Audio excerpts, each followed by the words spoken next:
kid who accident, looks like and he he could looks like a beat school him up bus, with a and then stick cut to him being a and kid, make him and cry then cut forever. back, and then cut you back turn again. to Clark Kent as a Right, little Dick kid, Splash, I'm and talking then to just you. goes, Dick "Yeah, Splash, what are you looking at, Dick Splash?" And literally, I look over the fucking Josh, and his eyes just widen like, "What the fuck was that?" And then we get to the end of the film, and all just burst into rage, and end up laughing about that stupidity. Did you not see that? It was a foreshadowing thing, you know. His Dick Splash, you know, and then they went into the lake, and then I saw it coming. He got his dick wet, didn't he? Yeah. Yeah, he did. Makes sense. He had the Dick Splash moment right there. Oh no! Do you know what? The film is a 10 out of 10 now. That's brilliant. Because brilliant. of that whole thing. Yeah, that's. He had 10 no out of 10. purpose. He was just in the background because they felt like putting him there. What about the character? Really? You know, that guy that he bullied or something. The Dick Splash guy. You know, they became friends later on. He worked in an IHOP at what was it? Kansas. Why did it cut back to him? We knew nothing about him, and yet it cut back to him. David Escoy doesn't give a shit. What was his purpose later on? There was no purpose. Lois Lane got to speak to him. Oh, they crashed into his No, there boat. was a purpose. There was a purpose. What was the purpose? Yeah, do you know who he looks like? It's like, you know that guy from Valve? He's like a ginger version of the head of Valve. So him popping up at the end of that film confirmed Half-Life 3. As for now. Actually, listen for this. Those jokes Should were we move old, on? man. I can't believe you've done that. That's so old. It could be Joe's mom. Charles mum ain't that old, is she? No, she's about. Oh my god. 46. Has anyone seen this Dog again? years. I didn't see it. Okay. Oh, Take cool. this What side was it track like? here. Goodbye. Okay. Alright. Who Hey, wants to let's talk move about down. it? Moving on. This Well, is the end. That was it. No, I keep getting. Once. Yeah, we saw that. Yeah, we saw that. I saw it, yeah. Oh, good. What do you mean I saw it? It was very good. Not what I expected. You know, I expected kind of like when celebrities come together and they make a really bad movie like Valentine's Day or Movie 43 kind of thing. But You know what I like? Yeah, it certainly wasn't as bad as them.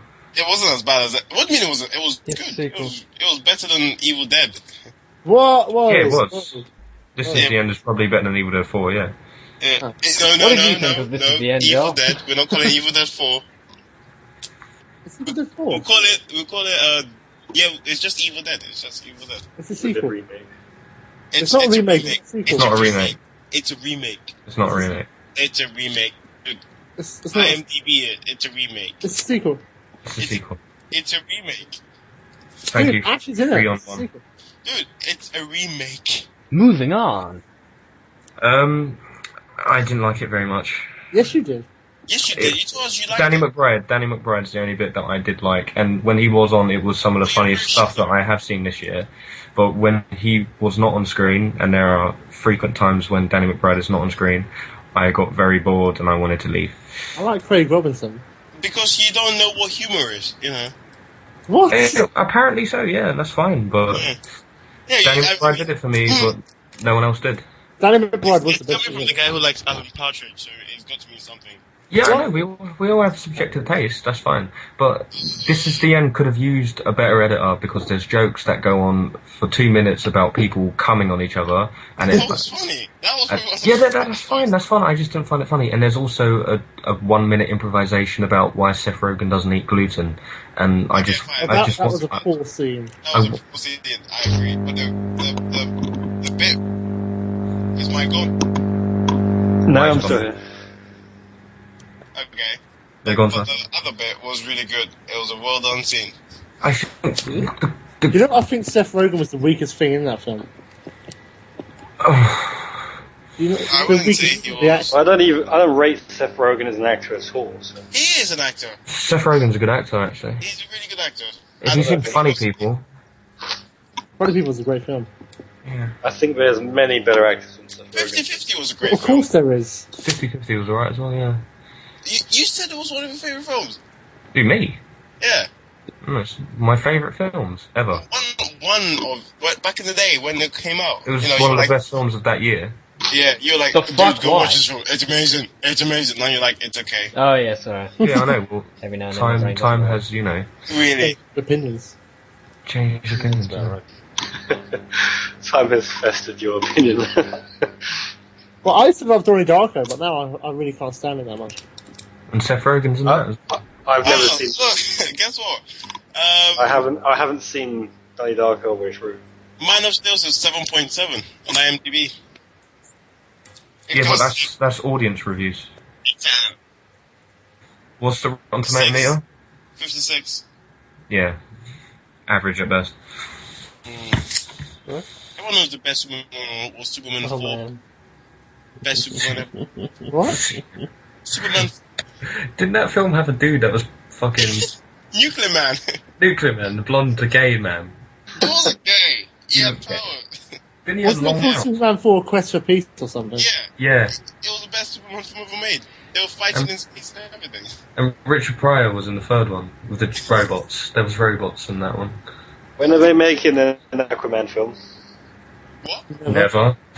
So much. You have Shit, Kevin so, James as Aquaman. And now moving on, we're going to take a look at what our hopes and feelings about The World's End and whether the fandom behind it, directing more towards the cornettos and other aspects from the previous films, coming up in the new one.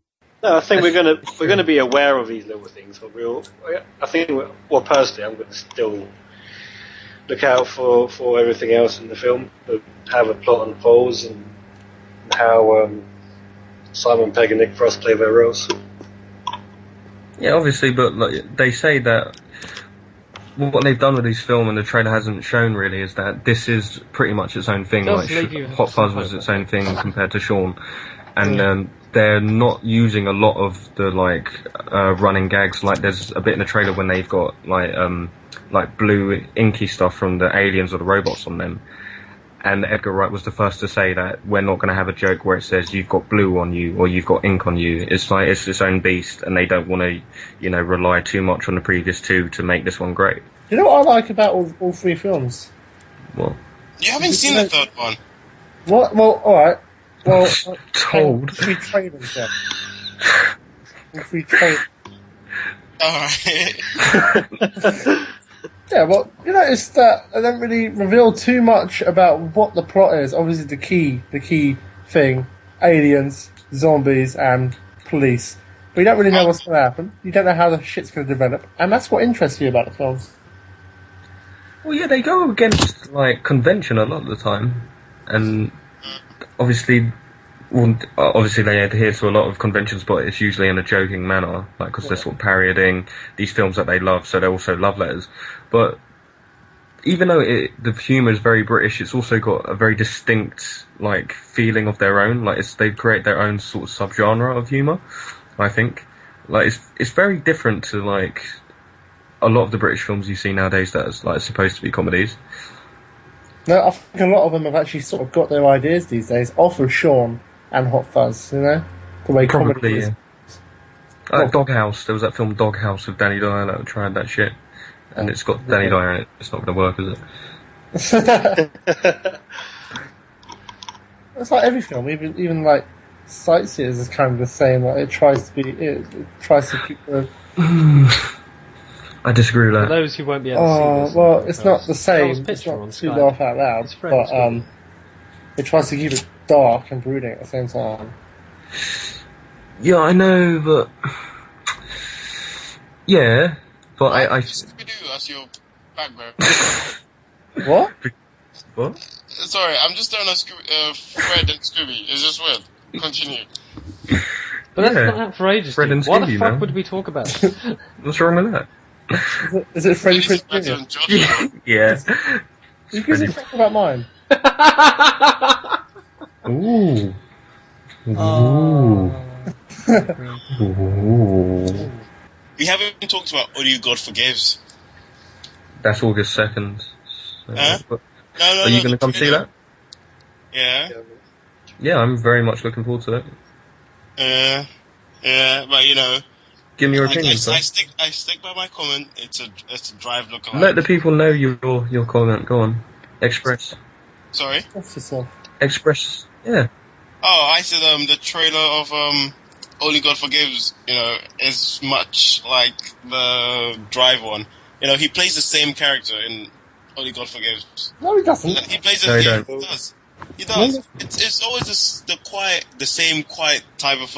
He's quiet, and he gets approached before he has to dish out some violence. That's all he does in Only God Forgives.